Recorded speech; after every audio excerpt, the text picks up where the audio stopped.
सबसे पहले आप हमारे दर्शकों को अपने बारे में बताएं। अस्सलाम वालेकुम, नमस्कार साथियों। मेरे अपने बारे में बताने के लिए बहुत मुख्तसर सा ये है। मुख्तार अहमद नाम है। टायड़ा गांव से रहने वाला हूँ। कामा विधानसभा के एक छोटा सा गांव है, कामा से लगता हुआ ही। और पेशे से मैं चार्टर्ड अकाउंटेंट हूँ। और मेरी जो स्कूली एजुकेशन है वो कामा से ही हुई है। और उसके बाद मैं अपनी हायर एजुकेशन के लिए दिल्ली रहा हूँ। करीब 7 8 10 साल मैंने दिल्ली में रहकर पढ़ाई की है, काम किया है। और उसके बाद आजकल अभी मैं प्रैक्टिस में हूँ। और गुड़गांवा, महेंद्रगढ़ और फिरोजपुर झिरका ऐसे करके मैं कुछ जगहों पे अपने साथियों के साथ मिलकर प्रैक्टिस का काम करता हूँ। और उसके अलावा एक और बहुत जो छोटा मोटा जो काम मैं करता हूँ वो स्कूल चलाते हैं हम पहाड़ी में, मीर पब्लिक स्कूल के नाम से। और सोशल वेलफेयर के कुछ कोचिंग्स वगैरह का काम है जिसमें मैं इन्वॉल्व रहता हूँ। और सोशल वेलफेयर के और जो कुछ वक्त के हिसाब से जैसे काम आ जाते हैं तो उसमें भी कोशिश ये करते हैं कि मेरे हिस्से की हिस्सेदारी उसमें भी हो। मुख्तसर सा ये है मेरे बारे में। आपने फिर राजनीति में आने का फैसला क्यों किया? बेसिकली जीवन में बहुत सारी चीज़ें प्लानिंग से नहीं होती। कई सारी चीज़ें जीवन में ऐसी रहती हैं जिनकी आप कभी प्लान नहीं करते। और लेकिन वक्त परिस्थितियां ऐसी बन जाती हैं कि कई फैसले आपको लेने पड़ते हैं। तो मैंने भी राजनीति का फैसला जो है, बहुत सारी चीज़ें हैं जो मिलजुल कर एक फैसले तक पहुंचती हैं। उन सब में बहुत छोटी छोटी सी बातें मैं बता दूं कि इस तरफ किस तरह रुझान बना। पहली सबसे पहली बात तो ये है कि सामाजिक कामों में मेरी रुचि बहुत शुरू से रही है। जब मैं खुद स्टूडेंट था तो उस ज़माने से भी मैं कोशिश ये करता था कि कुछ ऐसा हो जिसमें समाज में मैं मेरे हिस्से का योगदान दे सकूं। तो मुझे जो सबसे ज़्यादा समझ आया कि एक समाज के बदलने में, समाज के बनने में जो सबसे ज़्यादा बड़ा योगदान है वो पढ़ने लिखने का है। और ये जो समझ और सोच जो मेरे पास है वो मुझे ऐसा लगता है कि सिर्फ इस वजह से है कि मैंने पढ़ाई की है, दुनिया के लोगों के साथ, ऐसे लोगों के साथ उठा बैठा हूँ जहाँ मैंने दुनिया का एक अलग तरह का एक्सपीरियंस किया है कि किस तरह लोग दुनिया में तरक्की की सीढ़ियाँ किस तरह चढ़ते हैं, एक अच्छे इंसान बनने के लिए क्या क्या चीज़ें ज़रूरी हैं। तो उस सब का समायोजन मुझे ये लगता है कि शिक्षा एक ऐसा हमारे पास संसाधन है जिससे एक इंसान के बनने की प्रोसेस शुरू होती है। और कोई समाज, कोई इलाका, कोई मुल्क जो तरक्की कर सकता है और जो आगे बढ़ सकता है वो शिक्षा एकमात्र ऐसा संसाधन है जिससे बढ़ सकता है। तो बहुत शुरू से ही मेरी रुचि शिक्षा की तरफ रही। और तो इस सब में मुझे याद है, बल्कि 2010-11 का पीरियड है, करीब 10 साल पहले से हम बहुत एक्टिवली इस सब काम में लग गए थे। जब हम खुद पढ़ते थे उस ज़माने में भी कोशिश ये करते थे कि हमारे गांव के स्कूलों में जाएं, वहाँ विजिट करें, बच्चों के साथ इंटरेक्शन करें, टीचर्स के साथ इंटरेक्शन करें। हमने, सच्ची बात यह है, हमारे गांव के टीचरों को बहुत अप्रिसिएट किया। हर आदमी का काम करने के अलग अलग तरीके होते हैं। बहुत सारे लोग तो गांव में जाते हैं, रौब झाड़ते हैं टीचरों के ऊपर, उनको डराते हैं, धमकाते हैं पढ़ाने के लिए। लेकिन हमारा काम करने का बिल्कुल अलग तरीका रहा, क्योंकि हम समझते थे कि कोई आदमी डर के या उसको डिसरिस्पेक्ट करके आप उससे पढ़वा नहीं सकते। हमारे काम करने का तरीका ऐसा था उस ज़माने में भी कि हम जाते थे, टीचर्स को बहुत रिस्पेक्ट देते थे, बहुत प्यार से उसके साथ बातें करते थे। क्योंकि हमें पता था कि हम आज चेक करने के लिए तो, गांव में देखने के लिए तो आ जाए, हम जब यहाँ नहीं होंगे तब इसकी मर्जी रहेगी कि ये पढ़ाए या ना पढ़ाए। हमको दिखाने के लिए तो ये आज पढ़ा सकता है। तो जब हम गांव स्कूल जाते थे तो हम बहुत पोलाइटली उनसे प्यार से बात करते थे, उनकी समस्याओं को भी सुनते थे कि क्या समस्याएं, क्या अड़चने गांव की तरफ से क्या हैं। तो वो सब समस्याओं के समाधान की बात करते थे, बच्चों के साथ इंटरेक्शन करते थे, उनको एजुकेशन का इम्पोर्टेंस बताने की कोशिश करते थे। तो ये जहन पिछले 10 12 15 साल से बन रहा था कि भाई हमें समाज में एजुकेशन में काम करना है। तो फिर जैसे जैसे ज़िंदगी आगे बढ़ी तो सीए बनना भी हमारे लिए एक बहुत बड़ी चुनौती थी। क्योंकि मेरे जैसा आदमी जो गांव देहात से निकला हो, कामा से बहुत मेरी साधारण एजुकेशन हुई, बहुत साधारण ही मैं स्टूडेंट रहा। तो इस दौर में भी जब सीए बनने का भी एक ख्वाब था और उस ख्वाब के पीछे बहुत सारी मेहनतें रही, संघर्ष रहा, तब जाके वो एक दिन ऐसा भी आया कि वो ख्वाब भी पूरा हुआ। वो डिग्री भी हासिल हुई। तो उस डिग्री के हासिल होने के बाद भी जो एक समझ बनी थी इस पीरियड में, वो ऐसी की ऐसी ही रही। वो ऐसी की ऐसी इसलिए रही कि डिग्री लेने के बाद भी, काम हाथ में आने के बाद भी सोच वैसी ही थी फंडामेंटली कि यार अगर थोड़े पैसे अपने पास आते हैं तो अपने इलाके में, अपने क्षेत्र में, अपने देश में जहां हम काम करेंगे, जहां भी हम रहेंगे, वहाँ एजुकेशन पे जरूर काम करेंगे, क्योंकि वो चीज़ बहुत सेटिस्फेक्शन मन को देती थी, बहुत उससे खुशी मिलती थी मन को। तो जैसे ही हमने काम करना शुरू किया सीए बनने के बाद, तो उस पीरियड में ये था कि भाई अगर अपने पास थोड़े से भी पैसे आ गए तो वो हमको एजुकेशन में इन्वेस्ट करना है अपने इलाके में, क्योंकि हमारा इलाका ऐसा है जो दिल्ली से और बड़े शहरों से बहुत नज़दीक है, देश की राजधानी से मात्र 1 घंटे की दूरी पर है, और एजुकेशन में पूरे देश में सबसे पिछड़ा इलाका है। तो बहुत मन में पीड़ा भी होती थी। दिल्ली में जब रहते थे, लोगों से बातें करते थे, सुनते थे कि यार इतना नज़दीक होते हुए आप इतने पिछड़े हुए हो एजुकेशन में। नहीं, तो उसके लिए सर आप काम कर ही रहे हो, आपने स्कूल भी जैसा आप बता रहे हो स्कूल खोला है, तो फिर राजनीति में आने की कहानी वही कहानी की कोशिश कर रहा हूँ आपको बताऊं।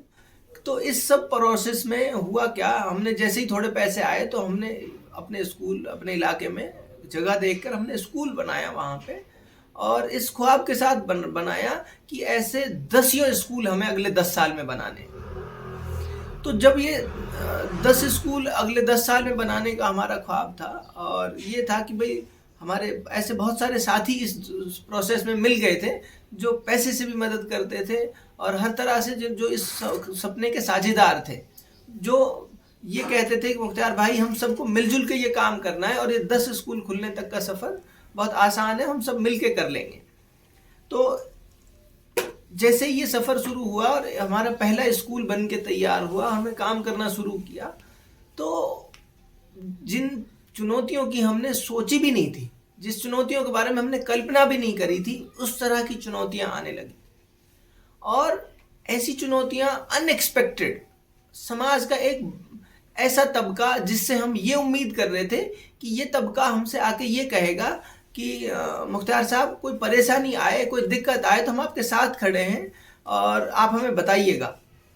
जो राजनीतिक ओहदों पर बैठे हैं और सोशली जो बहुत वेल नोन आदमी हैं, उनकी तरफ से उम्मीद तो ये की जा रही थी हमारी तरफ से कि वो आएंगे और अप्रिसिएट करेंगे काम को, क्योंकि बुनियादी काम हो रहा था। जो काम उनके करने का था, कोशिश हम ये कर रहे थे बहुत से सीमित संसाधनों में कि वो काम हम कर रहे थे।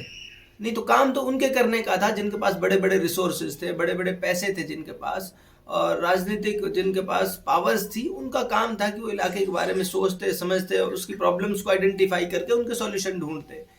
इस सब में जब हमको ऐसा लग रहा था कि ये आदमी हमको हेल्प करेंगे अगर ज़रूरत पड़ी तो उसके उलट काम होने लगा। वो हेल्प होने की बजाय उनकी वजह से ऐसी ऐसी प्रॉब्लम्स क्रिएट की जाने लगी जिनका हमने कोशिश की बहुत पोलाइटली मिले जाकर। कोई आदमी कभी कोई सा विभाग चिट्ठी भेजता, कभी कोई सा विभाग चिट्ठी भेजता, उनसे जाकर मिलते तो वो हाथ जोड़ के खड़े हो जाते, कहते सीए साहब हमें तो आपसे कोई दिक्कत नहीं है, लेकिन आप फला साहब से जाके मिल लो, फला राजनेता से जाके मिल लो, मुझे कोई दिक्कत नहीं है यार, एक बार राजनेताओं के वहाँ हाजिरी लगा लो। तो हमने सोचा कि यार कोई दिक्कत नहीं है, हाजिरी लगाने में भी कोई बात है तो चल के मिल लेते हैं। तो उन दरबारों में हाजिरी के लिए जब हाजिर हुए, वैसे तो एक आदमी जब पढ़ता है तो स्टूडेंट लाइफ में भी और इस पीरियड में ना जिस तरह के जज्बात स्टूडेंट रखता है कि कल को मैं पैसे कमाने लगूंगा तो मैं मान सम्मान की ज़िंदगी जीऊँगा, मैं एक इंडिपेंडेंट सोच के साथ जीऊँगा, और कम से कम इस तरह की जी हुजूरी किसी की बिना वजह ना करनी पड़ेगी। लेकिन कई बार जब काम करते हैं तो इस तरह की परिस्थितियां आती हैं तो वो सब करना पड़ता है। तो उन दरबारों में भी हाजिरी हमने लगाई। उन दरबारों में हाजिरी लगाने के बाद जब वहाँ गए तो ये पता चला कि वो हाजिरी हमारी इसलिए नहीं लगवाना चाहते थे कि भाई कोई हमसे बात करनी थी या हमसे कोई समस्या थी।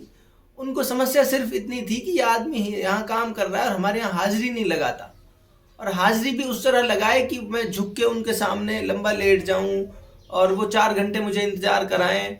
मैं सच्ची बात बता रहा हूँ आपको, प्रैक्टिकल इंसिडेंट। मैं कई बार गया, जब ये सब प्रोसेस हुई तो हमने सोचा एक बार मिल लेते हैं, क्या दिक्कत है।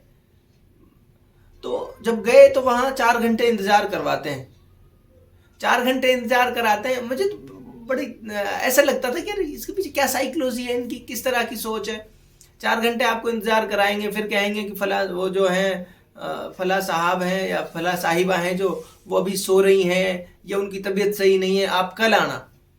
पहले ये बात मुझे 4 घंटे पहले बताई जा सकती थी, भाई आज नहीं मिल पाएंगे वो, तो आप इंतज़ार मत करें। मेरे जैसे पढ़ा लिखा आदमी जिसके लिए एक एक मिनट बहुत महत्वपूर्ण होती है, तो उन दरबारों की हाजिरी से ये समझ आया कि वो लोग वहाँ बुलाकर सिर्फ आपको जलील करना चाहते हैं, वो डिसरिस्पेक्ट करना चाहते हैं या आपको डराना चाहते हैं, दबाना चाहते हैं, उस तरह का नज़रिया था।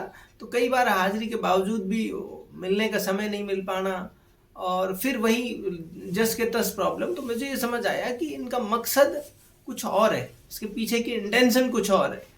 तो उस इंटेंशन में फिर हमने सोचा चलो काम करते हैं, फिर देखते हैं। लेकिन वो problem as it is day by day increase होती गई। और अब ये परिस्थिति थी मेरे सामने जिस तरह की, बहुत सारे साथी हैं जो यार दोस्त हैं जिनके साथ मिल के बैठ के मिल के ये सब डिस्कस भी किया कि यार ये इस तरह की परिस्थिति है, क्या करें। तो मेरे सामने 2 रास्ते थे। मेरे सामने एक रास्ता तो ये था कि जो ऐशो आराम की ज़िंदगी में छोड़ के दिल्ली गुड़गांव की ऐसी ज़िंदगी जो मैं बहुत एक अच्छी व्यवस्थाओं में, अच्छी सुख सुविधाओं में जी सकता था, जिसे मैं छोड़ आया था इस सोच के साथ कि नहीं, मैं जिस इलाके में मैं जन्मा हूँ उस इलाके में मेरी जिम्मेदारी बनती है कि मैं जो कुछ मेरे पास है मैं अपने लोगों के साथ, अपने इलाके के लोगों के साथ वो शेयर करूँ और उनके लिए काम करूँ।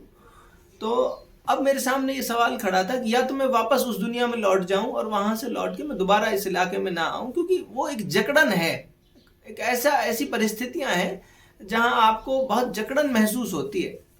एक आदमी बिना वजह एक अच्छे काम के लिए भी परेशान करने पे तुले हुए हैं। तो फिर ऐसा लगता था कि यार क्यों हम इस चक्कर में पड़ रहे हैं। कई बार फैमिली के लोग भी बोलते हैं कि आप क्यों चक्कर में पड़ रहे हो, लोग नहीं बदलेंगे, लोगों को नहीं बदलना तो आप जबरदस्ती क्यों बदलना चाहते हो, लोग नहीं पढ़ना चाहते आप जबरदस्ती क्यों पढ़ाना चाहते हो। फैमिली के लोग भी बहुत बोलते हैं, क्योंकि हर फैमिली में भी बहुत लोगों के अलग अलग जहन होते हैं। तो मेरे सामने 2 रास्ते थे। एक रास्ता तो ये था कि मैं वापस दिल्ली गुड़गांव चला जाऊं, अपने काम पे फोकस करूं और वही दुनिया है, वहां रह के अपने बच्चों के साथ रहूं, घूमूं फिरूं, ऐश करूं। ये एक रास्ता था मेरे सामने। दूसरा रास्ता मेरे सामने ये था कि ये अड़चने हैं, परेशानियां हैं और काम करते हैं तो आती हैं जनाब। इतना आसान होता ये काम तो बहुत पहले बहुत लोग कर चुके होते, तो मुख्तियार की जरूरत नहीं पड़ती इन परिस्थितियों में। तो मेरे सामने ये चुनौती थी कि मैं एक यहाँ रहूं और हर परिस्थिति का डटकर मुकाबला करूं। तो मैंने ये देखा कि भाई इन परिस्थितियों में मुकाबला करने के लिए जो जो संसाधनों की जरूरत है, मैंने जब अपने बारे में विचार किया तो उन संसाधनों से ऊपर वाले ने, अल्लाह ने, खुदा ने, ईश्वर ने मुझे उन सब संसाधनों से नवाजा है कि मैं इन परिस्थितियों का मुकाबला करूं। जब मैंने अपने बारे में असेसमेंट किया कि वो सब संसाधन आपके पास हैं जो इन सब परिस्थितियों से लड़ने के लिए चाहिए, तो फिर आपको क्यों भागना है। और ऊपर वाला आपसे कल क़यामत के दिन पूछेगा कि मैंने आपको सारे संसाधन दिए थे, मैंने आपको सारी परिस्थितियां दी थी, आप समझते भी थे कि ये परेशानी है, ये दिक्कतें हैं, तो आपने क्या किया उस समय। ये मेरी जवाबदेही मुझे लगता था कि मेरा रब, मेरा खुदा मुझसे पूछेगा। उस दिन मैं क्या जवाब दूंगा, इसका मेरे को जवाब नहीं मिला। इसका जब मुझे जवाब नहीं मिला तो फिर मैंने ये तय करा, अपने साथियों के साथ बैठ के उनके साथ डायलॉग किया, उनके साथ बातचीत की कि ये स्थिति है, ये परिस्थिति है और मेरा जी और मेरा ज़मीर जो है मुझे इस बात की इजाज़त नहीं देता कि मैं ये छोड़ के भाग जाऊं। मेरा ज़मीर तो मुझसे ये कहता है कि मुख्तियार, जब तक जिंदा हो और जो बात आपको सही लगती है, जो हक बात लगती है, उसके लिए संघर्ष करते रहो। और इस सब में पॉजिटिव ये है, जबकि मेरा कभी पैसे से मैं मुतासिर नहीं हुआ, पैसे ने कभी मुझे इन्फ्लुएंस नहीं किया, ना इससे मेरी जहन इस बात से बना कभी कि मैं राजनीति इसलिए करूं कि मेरे पास पैसा है। और मुझे सिर्फ सबसे ज़्यादा जो मुतासिर किया इस तरफ जाने में, वो इसी बात ने किया कि आज आपके पास वो सब संसाधन हैं जो इस परिस्थिति में लड़ने के लिए चाहिए। कल को मेरे बच्चे, मेरे पोते जब बड़े होंगे, वो मुझसे पूछेंगे, बाबा ऐसी स्थिति थी, ऐसी जकड़न थी, आप उस जमाने में यंग थे, आप उस जमाने में जवान थे, आप क्या करते थे। मेरे पास इन सवालों का जवाब नहीं था। खुद को देने के लिए कि मैं उस जमाने में उन बच्चों से क्या कहूँगा। तो फिर मुझे ये लगा कि नहीं, मुझे संघर्ष करना चाहिए, मुझे ये रास्ता है जो संघर्ष का, वो रास्ता आसान था। जो रास्ता वहाँ वापस दिल्ली गुड़गांव ले जाकर और वो बहुत एक सुविधाओं वाली ज़िंदगी जीने का, वो रास्ता आसान ज़रूर था, लेकिन उस रास्ते में मुझे सेटिस्फेक्शन नहीं था, मुझे संतुष्टि नहीं थी। मुझे पूरी ज़िंदगी भर ये बात कचोटती रहती कि जब आपको जवानी थी, जब आपके पास रिसोर्सेज थे, जब आपके पास सोच थी, और ये 3-4 चीज़ें ऐसी हैं भाई साहब कि ये ना तो जवानी रहनी, ना तो पैसा हमेशा रहना, ना तो सोच, क्योंकि एक उम्र के बाद सोच भी डिक्लाइन होने लगती है। वो जो मेमोरी है, वो सब चीज़ें हैं जो ऊपर वाले का पूरा निज़ाम बनाया हुआ है, ये सब चीज़ें ऐसी हैं जो एक ज़माने के बाद नहीं रहेंगी।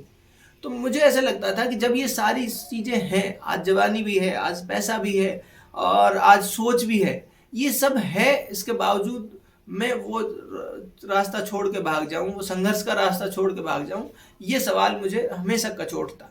इसलिए मैंने राजनीति का रास्ता चुना। मुझे लगा कि जिन परिस्थितियों में भी हैं, इन परिस्थितियों में रह के संघर्ष करेंगे, अपने लोगों के पास जाएंगे, अपने लोगों को ये बात बताने की कोशिश करेंगे कि ये इस तरह के हालात परिस्थितियां हैं, और मेरा रब जानता है मैं मन से कितना दिल से सोचता हूँ और कितना मन से मैं अपने लोगों के लिए सोचता हूँ और अपने लिए भी सोचता हूँ। मैं उनका हिस्सा हूँ सबका, हम सब से मिलके एक समाज बनता है। तो मुझे ऐसा लगता है कि हर घर तक, हर व्यक्ति तक पहुँचना अब हमारी जिम्मेदारी है। ये सब काम है, स्कूल एक बना है, और ये 10 स्कूल अगले 10 साल में बनने का जो सफ़र है वो अब ऐसे तय होगा, हम वो जो रास्ता है उस पर एज इट इज चलेंगे। वो 10 स्कूल अभी भी बनाने हैं। राजनीति में चुनाव हारे जीते कोई इससे फर्क नहीं पड़ता, अगले 10 साल में इंशाल्लाह 10 स्कूल बनाने हैं, लेकिन राजनीति में भी वो जो जकड़न है उसको खत्म करने के लिए राजनीति में आना भी जरूरी समझता था मैं। इसलिए अब राजनीति का रास्ता चुना है, और जिसपे मुझे उम्मीद है जिस तरह से लोग जुड़ रहे हैं। तो आपका इशारा किस तरफ है सर? इशारा तो सब जानते हैं, हमारे इलाके के, मेरी विधानसभा के लोग जो हैं वो सब इशारे समझते हैं, बहुत समझदार लोग हैं। लेकिन अब से पहले मुश्किल ये थी कि कोई विकल्प उनके पास नहीं था। इस बार विकल्प के रूप में मैं मौजूद हूँ, और तो वो इशारे सब समझते हैं, मेरा इशारा भी समझते हैं। अच्छा सर, आप ये बताइए कि राजनीति के जरिए से आप काम क्षेत्र में क्या बदलाव लाना चाहते हैं? सर बेसिकली देखो, राजनीति को अगर हम, राजनीति के शाब्दिक रूप को अगर हम समझ लेना, राजनीति बेसिकली एक व्यवस्था को कहते हैं। एक व्यवस्था जो लोगों के जीवन को आसान बनाने की एक व्यवस्था, और उसमें हम किसी आदमी को चुनते हैं जो लोगों की परेशानियों को, लोगों की ज़रूरतों को ध्यान में रखते हुए और उन परेशानी और उन समस्याओं का समाधान ढूंढकर उनको वो सारे साधन मुहैया कराना जिससे उनकी जीवन आसान हो सके। तो काम तो, इसकी परिभाषा तो बिल्कुल ऐसी थी कि हर आदमी तक हमारी, जो जिसको राजनेता चुनते हैं, उसकी जिम्मेदारी थी कि वो लोगों को देखे कि किस तरह की उनकी ज़रूरतें हैं, किस तरह की उनकी परेशानी है, उनको किस चीज़ की ज़रूरत है। ये काम था एक राजनेता का। अब वो उलट हो गया। लोगों को हमारे यहाँ तो, क्योंकि मुझे वहाँ इस इलाके में काम कर रहा हूँ तो मुझे उसका वहाँ का पता है, वहाँ पे तो ये देखना पड़ता है कि हमारे नेता की क्या ज़रूरत है। लोग उस ज़रूरत को पूरा करने में लग रहे हैं। हमारे नेता को अगर बेटी की शादी करनी है तो उस ज़रूरत को हमारे लोग पूरा करेंगे। हमारे नेता को अगर रैली निकालनी है तो वो हमारे लोग जाके पूरा करेंगे कि भाई गाड़ी ले जाएंगे, 4 तेरी गाड़ी ले जाना तेरी जिम्मेदारी है। तो राजनीति से बेसिकली कैसे बदलाव होगा, वो तब होगा जब राजनीति की सही परिभाषा मुझे और उन सब लोगों को समझ आएगी जो हमारे मतदाता हैं और हमारे इलाके के लोग हैं। तो मैं कोशिश ये कर रहा हूँ कि सबसे पहले बुनियादी बात तो लोगों को इस मताधिकार की ताकत पता चले। राजनीति किसको कहते हैं? राजनीति इसको कहते हैं कि भाई एक ऐसा आदमी हम चुनते हैं जो हमारी सुख सुविधाओं के लिए, हमारी ज़रूरतों के लिए, जो हमें हर समस्या का, हर प्रॉब्लम का सॉल्यूशन पेश करे, उस आदमी को चुनते हैं।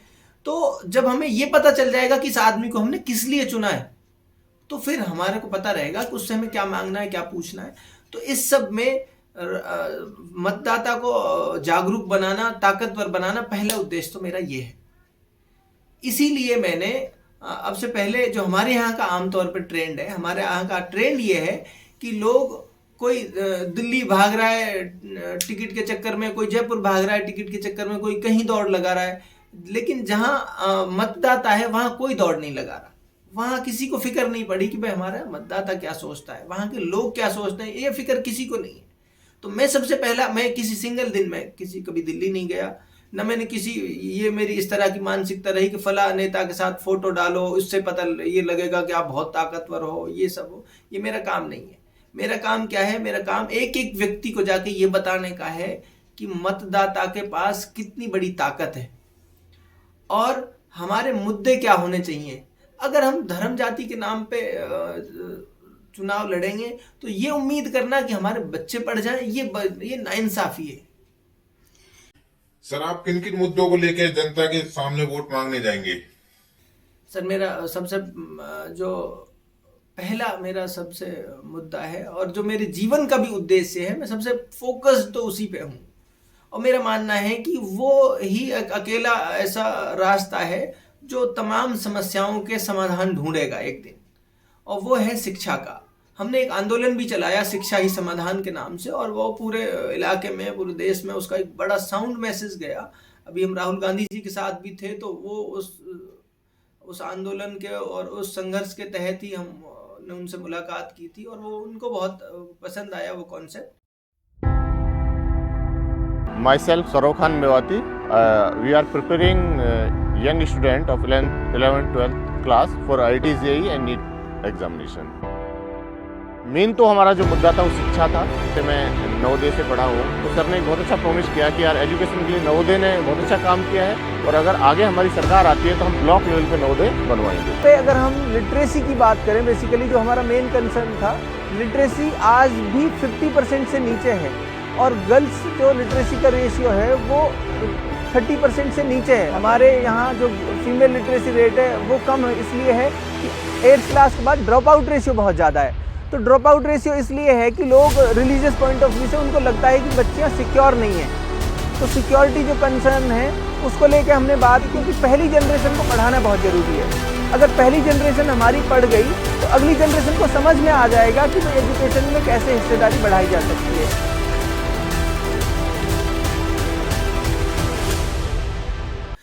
तो हमारा सबसे फोकस जिस मुद्दे पे है, मेन फोकस, वो है एजुकेशन का, हेल्थ का, सोशल अवेयरनेस का। और जब ये सब चीज़ें होंगी तो फिर वो जो सब चीज़ें हैं जिनको लेके हम आज सड़क मांगते हैं, बिजली पानी मांगते हैं, ये अब से 50 साल पहले के मुद्दे थे। अब दुनिया बदल रही है, तो इस दौर की ज़रूरतों को समझते हुए एक ऐसा व्यक्ति, मेरे इलाके के लोगों को मैं ये कह रहा हूँ कि एक ऐसा व्यक्ति चुनो जो आज की चुनौतियों को और आज की ज़रूरतों को समझता हो। तो मैं एजुकेशन को लेके अपने लोगों के बीच हूँ। मैं उनको ये बताने की कोशिश करूँगा कि किस तरह से आपका बच्चा अगर एक पढ़ गया तो किस तरह से आपका परिवार, किस तरह से आपका गांव, किस तरह से आपका मोहल्ला ताकतवर होगा। मैं वो बताने की कोशिश कर रहा हूँ लोगों को। सर, आज कामों में जैसा इतिहास रहा है, यहाँ के लोग या तो एक ए पार्टी को वोट करते हैं या बाकी के लोग बी पार्टी को वोट करते हैं। तो इन लोगों में जो स्वतंत्र उम्मीदवार है उसको वोट बहुत कम करते हैं। तो आपको क्यों लगता है कि जनता आपको वोट करेगी? देखो, सबसे पहली बात तो ये है कि उम्मीदवार को तो स्वतंत्र ही होना चाहिए। अगर उम्मीदवार भी कैद है तो फिर वो क्या जो आदमी खुद कैद है वो किसी और के लिए क्या कर सकता है? अगर उम्मीदवार आज़ाद नहीं है, अगर उम्मीदवार इंडिपेंडेंट नहीं है, तो वो मेरे ख्याल से एक समाज का, एक इलाके का लीडर नहीं हो सकता। सबसे पहली बात तो मैं एटलीस्ट इस बात से, पार्टियों के साथ इसलिए जुड़ना होता है कि सरकारें बनानी होती हैं पार्टियों को, फिर प्रदेश को चलाना होता है। लेकिन मेरे यहाँ के मुद्दे मुझे पता है। मेरे यहाँ के मुद्दे कैसे पता है मुझे? मेरे यहाँ ये होता आया है कि एक आदमी जिसको हमारा इलाका जानता तक भी नहीं है, उसका नाम उस दिन पता चलता है जिस दिन उसको टिकट मिलता है। उस दिन उसका नाम पता चला हमें, और फिर वो आके हमको ये होता है कि भाई उसको वोट करना है। ना उसका हम गांव जानते, ना उसका नाम जानते, ना उसका हमें ये पता कि उसने कब कहाँ क्या काम किया। एक ऐसे आदमी को हम चुन लेते हैं, फिर अगली बार जब उसे ये डर रहता है कि मैं हार जाऊंगा तो भाग जाता है। हम वहीं से फिर शुरू करते हैं जहाँ से हमने ख़त्म किया था। तो बात यह है कि ए टीम, बी टीम या सी टीम, मैं तो ये कह रहा हूँ कि इन सब टीमों की का जब पता चलेगा चुनाव से 10 दिन पहले कि ए टीम का प्लेयर कौन है, बी टीम का प्लेयर कौन है, सी टीम का प्लेयर कौन है। अब चुनाव से 10 दिन पहले तो चुनाव नहीं लड़ा जा सकता ना। तो मैं ये कह रहा हूँ कि ये ए टीम बी टीम ये सब होती रहेंगी। सबसे पहले तो बात ये है कि हर उम्मीदवार को, चाहे वो ए टीम से टिकट मांगता हो, चाहे बी टीम से मांगता हो, चाहे सी से मांगता हो, या मेरी तरह ये कहता हो कि टिकट मेरे लिए मायने नहीं रखता, मेरे लिए मेरे अपने लोग मायने रखते हैं, उनको लोगों के साथ जुड़ना पड़ेगा। वो जब लोगों के पास, अगर देखो ये पूरा एक प्लान है लोगों से दूर रहने का, लोगों को ये एहसास नहीं होने देने का कि वोट क्या ताकत है। जब ये रास्ता दिल्ली और गुड़गांव का ढूंढते हैं ना, तो ये मतदाता को नहीं ढूंढते। अगर इनको ये एहसास हो जाए कि मतदाता कितनी बड़ी ताकत है, तो मतदाता तक पहुंचेंगे, 10 बार गांव के चक्कर लगाएंगे। फिर उनको ये भी पता रहेगा कि यार सड़क कितनी बुरी टूटी हुई है, यार इन लोगों को पानी की दिक्कत है, इनको बिजली की दिक्कत है, इनको खाद समय पे नहीं मिलता। ये सब परेशानियां हैं, हर आदमी की अलग तरह की परेशानियां हैं। जब उस तक पहुंचेंगे तब पता चलेंगी। तो मैंने तो वो रास्ता अख्तियार किया है, मैंने वो रास्ता चुना है जिसमें लोगों तक पहुंच सकता हूँ। सर, वर्तमान में आपके कामा क्षेत्र से विधायक और मंत्री के समर्थकों का कहना है कि इस बार उन्होंने कामा में काफी काम कराए हैं, तो आपका इस बारे में क्या कहना है? मेरा भी कहना यही है कि कामा में बहुत विकास कराया है उन्होंने, लेकिन अपने परिवार का किया है और उनका खुद का विकास किया है उन्होंने। और वो इसलिए किया है, उसकी दलील भी है, ऐसा नहीं है, मैं व्यक्तिगत रूप से मुझे उनसे कोई दिक्कत नहीं है, लेकिन सच्चाई जो है उससे लोगों को का पता रहना चाहिए। उनका विकास उनका खुद का किया है, और वो ऐसे किया है कि वो खुद मंत्री हैं, एमएलए हैं, और हमारे यहाँ 2 पंचायत समिति लगती है सर। कामा पंचायत समिति लगती है, पहाड़ी पंचायत समिति लगती है। उन्होंने अपने बेटे को चुनाव लड़ाया मेंबर ऑफ पंचायत समिति का, पूरे पहाड़ी से, और पहाड़ी में कोई और आदमी नहीं मिला लोगों में से। उनके बेटे की वोट नहीं थी वहां पे, कहीं से कटवा के उनकी वोट वहां जुड़वाई, वहां जुड़वा के उनको वहां से चुनाव लड़ा के वहां पे उन्होंने उसको प्रधान बनाया पंचायत समिति का। कामा में उनकी बेटी की वोट कामा से बनवा कर वहां उन्होंने कामा के पंचायत समिति से उनको मेंबर ऑफ पंचायत समिति को चुनाव लड़ाया, उनको वहां से प्रधान बनाया। अब आप ये देखो हमारे इलाके की मुश्किल कि करीब 2.5 लाख मतदाता हैं उस इलाके में। 2.5 लाख मतदाताओं में से कोई ऐसा व्यक्ति नहीं मिला जो 2 अलग अलग पंचायत समितियों में जिसको प्रधान बना सकते हो। ये बड़ी विचित्र स्थिति है, बहुत पीड़ा होती है ये सोचकर कि 2.5 लाख लोग मतदाताओं में से कोई एक आदमी उनको ऐसा नहीं मिला जिसको प्रधान बनाते। अरे भाई, हो सकता है किसी आदमी को जाहिदा का कोई फेवरेट नहीं हो, या जाहिदा से किसी की नहीं बनती हो, लोकतंत्र है ये, जनता का तंत्र है भाई, सारे आदमी आपसे सहमत हो ये संभव नहीं है। अगर हमारे इलाके का कोई और व्यक्ति बनता तो वो उस व्यक्ति से जाके मिल सकते थे, हो सकता है उससे 10 रिश्तेदारियों के कनेक्शन निकाल के हम अपनी बात पहुंचा सकते थे उस तक। अब ये देखो आप, दोनों पंचायत समितियों के प्रधान वो खुद है, एमएलए वो खुद हैं, तो अल्टरनेटिव कोई पॉलिटिकल विकल्प तो हमारे पास है ही नहीं ना। तो विकास उनका खुद का हुआ है, इलाके का किसी का कोई विकास नहीं हुआ। मैं इलाके का विकास इसमें समझता कि मेरे इलाके का कोई आदमी होता, उसको जिम्मेदारी दी जाती, और बाकी तो आप जब कभी हमारे इलाके को विजिट करें, गांव-गांव जाएं, गली-गली जाएं, मुख्तियार की बात पे मत भरोसा करें, लोगों से पूछें लोग क्या सोचते हैं, अपने आप पता चल जाएगा। सर, जब कामा पहाड़ी दोनों पंचायत समितियों में उनके प्रधान हैं, दोनों जगह से उन्हीं के बेटा और बेटी प्रधान हैं, तो वो जब ही तो है जब उनको लोगों ने वोट किया है। तो आप अपनी जड़ें उन दोनों जगह कैसे जमा पाओगे? देखो, ये तो लोग तय करेंगे जड़ जमाने और नहीं जमाने का। अब से पहले कोई कोशिश नहीं कर रहा था, इसलिए मुझे ऐसा लगता है कि कोई विकल्प लोगों के पास नहीं था। विकल्प नहीं था तो लोगों को, जाहिर सी बात है, जब कोई विकल्प नहीं होगा तो जो पॉसिबल जो विकल्प उस समय मौजूद है उन्हीं में से किसी को चुनना होगा। दूसरी बात यह है कि जब कोई एमएलए रहता है तो आमतौर पर उसका डर प्रभाव हमारे यहाँ इतना ज़्यादा है कि दूसरे छोटे लोग जब चुनाव लड़ते हैं तो वो उनको पर्सनली नुकसान पहुंचाते हैं। ऐसा नहीं है कि लोग उन्हें बहुत पसंद करते हैं इसलिए उनको प्रधान बना दिया या उनको वो चुन लिया।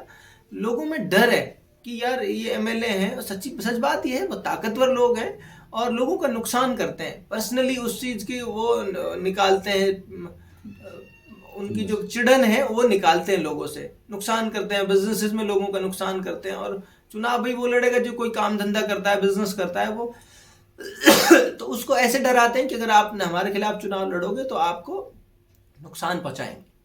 तो ये एक परिस्थिति है। तो इन परिस्थिति में हम लोगों को, जो मैं कर रहा हूँ, मैं ये कोशिश कर रहा हूँ कि हर आदमी को अवेयर करें, और वो फिर वो तय करेगा, मतदाता तय करेगा। और मुझे लगता है मतदाता बहुत समझदार है, मतदाता बहुत होशियार है, वो सब समझता है। इस बार उनके पास विकल्प है, और मैंने जो महसूस किया है, बच्चा बच्चा खुश है। जो सामने नहीं बोलता ना, वो चुपके से आके ये कहता है, मुख्तार भाई आप बहुत अच्छा काम किया आपने।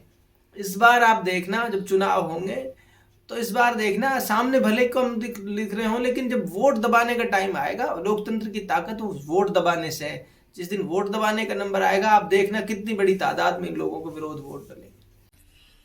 सर, कामा क्षेत्र में ज्यादातर लोग किसान हैं, जो किसानों में भी निम्न वर्ग के किसान ज्यादा हैं, तो उनके लिए आपके पास क्या प्लान है? देखिए, हमारा मुल्क हमेशा से जब से इसकी बुनियाद देखते हैं, कृषि प्रधान देश रहा है।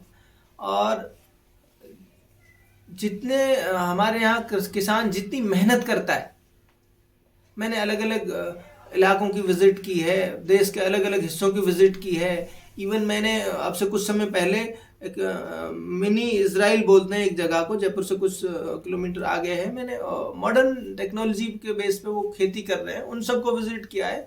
आउट ऑफ कंट्री भी मैंने विजिट किए हैं, इस बात को समझने के लिए कि जो हमारे एग्रीकल्चर सेक्टर है वो किस तरह से काम करता है और उसको कैसे इम्प्रूव किया जा सकता है। तो आज की डेट में एग्रीकल्चर में इतनी अपार संभावनाएं हैं, और बस सिर्फ ये है कि हमें अपने फार्मर्स को ट्रेन करने की ज़रूरत है, उसको नई नई टेक्नोलॉजीज़ के बारे में अवेयर करने की ज़रूरत है, उसको ऐसा मार्केट अवेलेबल कराने की ज़रूरत है कि वो जो उसका प्रोडक्ट है वो सही मार्केट में बिना बिचौलियाओं के वो पहुंच जाए, वहाँ उसको उसके प्रोडक्ट का उचित दाम मिल जाए। तो इस सब प्रोसेस में जो एटलीस्ट मेरे जैसे पढ़ा लिखा आदमी, जिसको आज के दौर की हर डेवलपमेंट का पता है, एक ऐसा आदमी अगर विधायक बनेगा जो ट्रेड फेयर अटेंड करता हो हर साल का, जिसको अगले 10 साल में आने वाले समय में क्या क्या टेक्नोलॉजी में चेंजेस हैं, एग्रीकल्चर सेक्टर में क्या क्या चेंजेस हैं, सर्विस सेक्टर में क्या क्या चेंजेस हैं, मैन्युफैक्चरिंग सेक्टर में क्या क्या चेंजेस हैं, अगर एक ऐसे व्यक्ति को ये सब पता है तो वो सारे के सारे सेक्टर्स को बराबर लेके चलेगा। वो बिजनेसमैन को भी बराबर लेके चलेगा, वो किसान को भी बराबर लेके चलेगा। वो ढूंढेगा कि किसान को ताकतवर बनाने के लिए कौन कौन से संसाधन हैं जो उसको ताकतवर बना सकते हैं। तो मुझे लगता है बहुत सारी ऐसी योजनाएं हैं जो किसान को ताकतवर बना सकती हैं, किसान को मजबूत कर सकती हैं। तो अगर मुझे मौका मिला तो मैं उन सब को इम्प्लीमेंट करने की पूरी कोशिश करूंगा और अपने किसान की जो है उसको ताकतवर बनाने के लिए हर संभव प्रयास करूंगा। सर, आप जो बता रहे हो, आपने जयपुर में किसी गांव का दौरा किया था जिसको मिनी इजराइल के नाम से जानते हैं, हमने भी उसको देखा है खुद ने भी। तो आपको लगता है कि आप उस टेक्निक को या उस तरीके को अपने किसानों में को दे पाओगे? मैं बता रहा हूँ आपको, हमारा किसान जितनी मेहनत करता है पूरी दुनिया में कहीं का किसान उतनी मेहनत नहीं करता, और हमारे किसान को पूरी दुनिया में सबसे कम रिवार्ड मिलता है। हमारे किसान को सबसे कम उसकी मेहनत का फल मिलता है। वो सब चीज़ें ऐसी हैं, बहुत मुश्किल काम नहीं है, वो बहुत आसान काम है और बहुत कम रिसोर्सेज के काम है।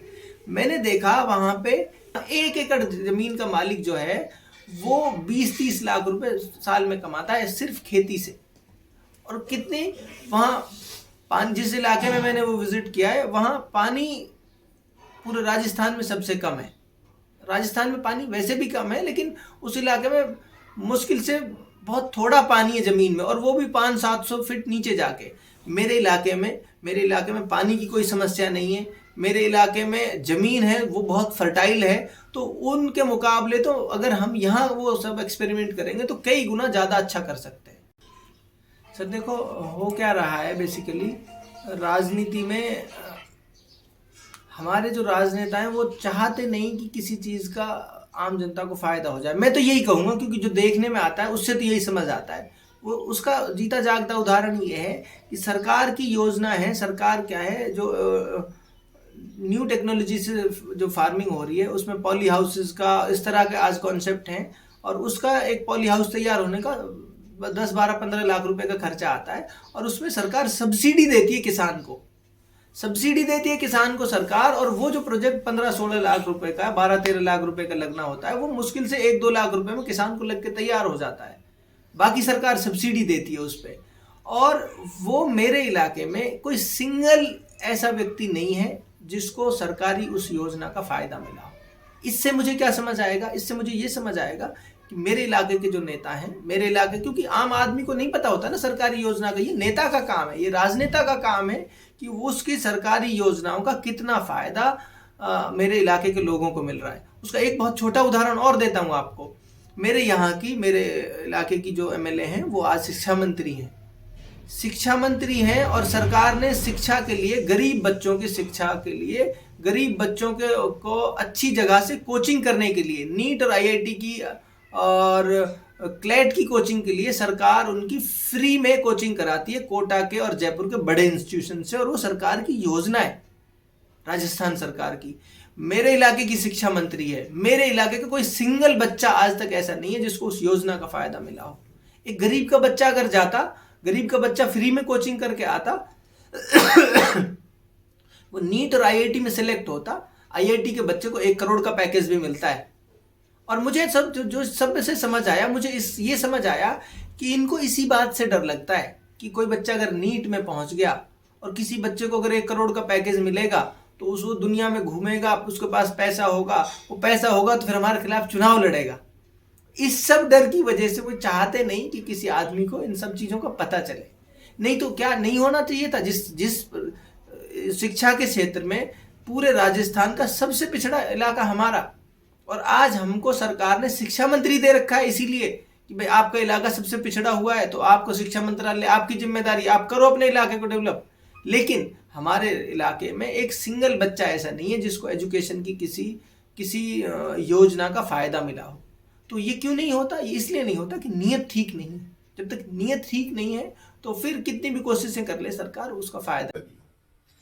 सर, आरोप लगाने बहुत आसान है और राजनीति में आरोप प्रत्यारोप चलते रहते हैं, लेकिन आपके पास क्या प्लान है रोजगार को लेके कि आप किस तरह से कामा वासियों को, कामा के नौजवानों को कैसे रोजगार दिलाएंगे? सबसे पहली बात सर ये है कि ना मेरा कभी इस तरह का व्यवहार मिजाज रहा कि मैं आरोप लगाऊं। मैं आरोप नहीं लगाता, मैंने हर बात अपनी तर्क के साथ आपको बताई।